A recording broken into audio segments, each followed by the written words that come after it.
The stats are so against that argument, aren't they? Well, what are you going to do? You're going to take the guns away from hunters? You have hunters. And no, I think you can have special licenses for hunters. Yeah. And actually, I sort of subscribe to the view of the right to bear arms, allowing someone to have a handgun or something for home thing. I don't understand, never have understood, why anyone in America needs a semi-automatic AR-15 assault rifle at home. Why do they need? Well, a lot of them use them for entertainment. They do. I mean, it's really... The gun's entertaining. Yes, that's a brief moment of praise for Piers Morgan. Here's another one of BBC's Emily Maitlis thoroughly hollowing out the former press secretary Sean Spicer, just smashing right through him like a T-Rex f***ing an iguana.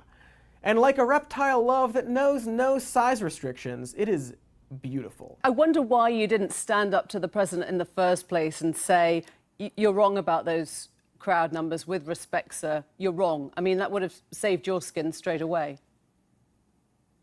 She used the term alternative facts. She was introducing a second version of the truth. How dangerous was that?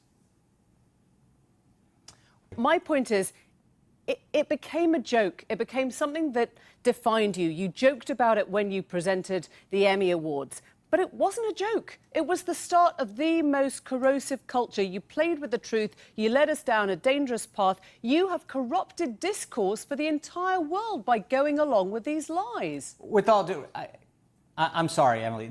You. So what's happening here? Well, to be fair and also balanced, a word we're actually going to get around to, it isn't to say that America doesn't have its share of truth zingers. Axios is, after all, an American show on HBO. Plus, for every clip you can see of Sean Spicer getting Britishly dismantled, there's an equally fun American version. What I said on that...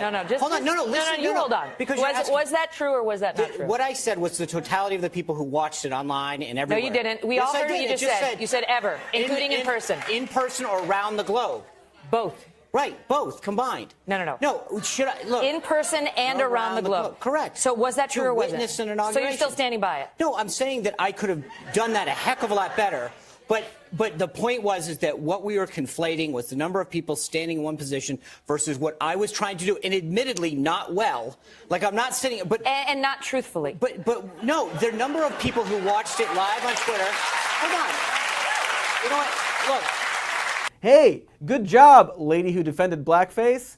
Maybe American media isn't that bad at calling bullshit, but to be balancer than previously balanced, maybe a fired Sean Spicer isn't exactly a hard target, considering that he was perpetually rolling under the long line of buses his former boss threw him under. Like, we could all probably take turns twisting his nipples for a Super Bowl halftime show and get an overwhelming cheer from all sides of the aisle. My point is that there is something at play that makes it harder for American media to hold fools accountable. So what are those things? And why do they make Cody so angry?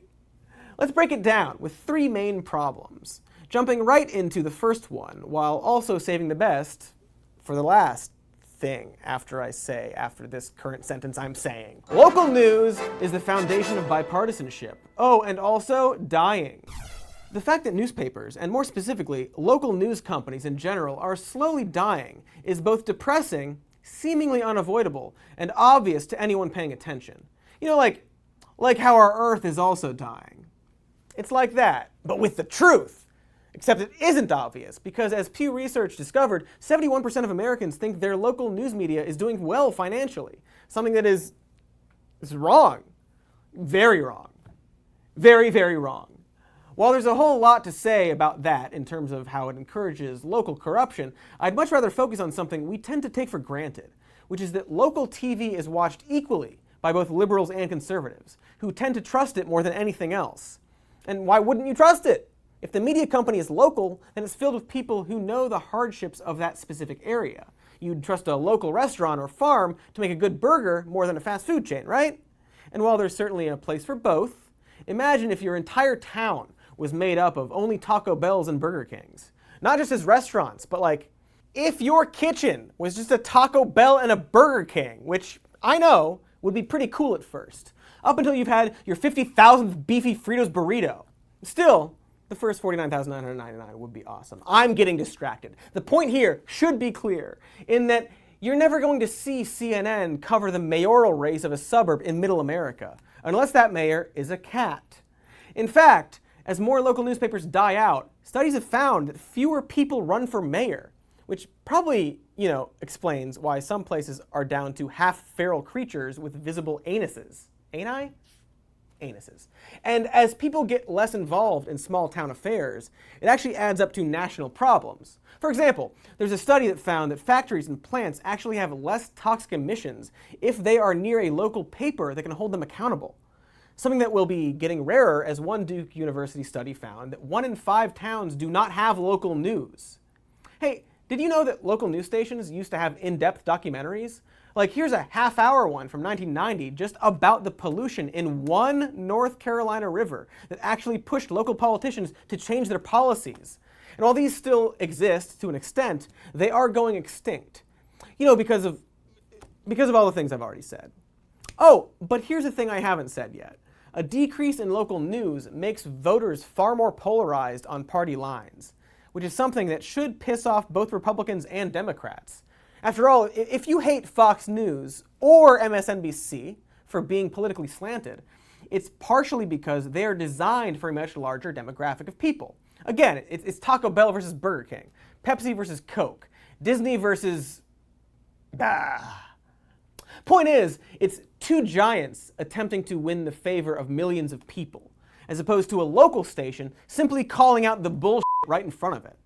It is super bad, because as we moved to digital, it meant that even local papers had to catch up, resulting in a situation where less than 1/5 of local content is even about local news. And sure, this is a problem in the UK as well, and pretty much everywhere. But America is huge, and therefore hit the hardest by this problem. This is why Fox is the most watched news station in the country. Not because the majority of Americans are watching it, but rather that it's the only station selling a specific and hyper-partisan narrative. Meanwhile, the rest of America is split between multiple sources. While Fox had 3.6 million people watching in 2018, that's only a third of those watching CBS, NBC, and ABC combined. So imagine if the people watching Fox, and really any major station, instead watch their local news. Now, ignoring that a lot of those local news affiliates are owned by Sinclair Media, who force many to run segments praising the president, but ignoring that, watching more local news would mean a way larger amount of reporters and personalities would be influencing much smaller pockets of America, instead of one loud Nazi guy. Oh, toucan coral, you piece of shit. This actually brings me to the next point, because while Fox News is clearly a problem, desperately trying to not be Fox News can also be problematic. What I mean is, while Fox has no problem with being a safe space for those conservative snowflakes sipping on their gallon-sized Chick-fil-A lemonade, other mainstream media are undergoing a weird crisis in the face of an obviously bad president. Mainstream media is obsessed with being, quote, balanced. Fun fact, according to a survey of 636 articles from the New York Times, Washington Post, Los Angeles Times, and Wall Street Journal, between the years 1988 and 2002, the media gave an equal amount of coverage to climate deniers as they did the scientific consensus.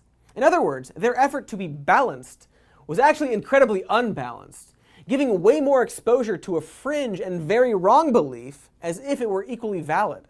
And while we've since gotten a bit better at covering climate change, it kind of makes you wonder what new and fun things the media is trying to be balanced in their coverage about. Like all the Nazis that just a few years ago were being covered as the hip new bad boys on the right, despite being Nazis. But surely we've come away from writing doting essays on Richard Spencer and allowing him a national spotlight, right? No? The answer is no? Okay then, great. If you haven't figured it out, I'm not talking about impartiality here, but rather giving equal attention to both sides of something when one of the sides is objectively wrong and/or toxic, like Nazis. This problem has been amplified by our president claiming there's a media bias against him, which he's kind of not wrong about, at least in that the majority of news coverage about him is negative, more than previous presidents. And often that news is way too focused on his awful character than policies, which are also awful. And that's the thing. Trump is, objectively so, one of the worst presidents we've had. Like, you could argue that his historically low approval rating is caused by his negative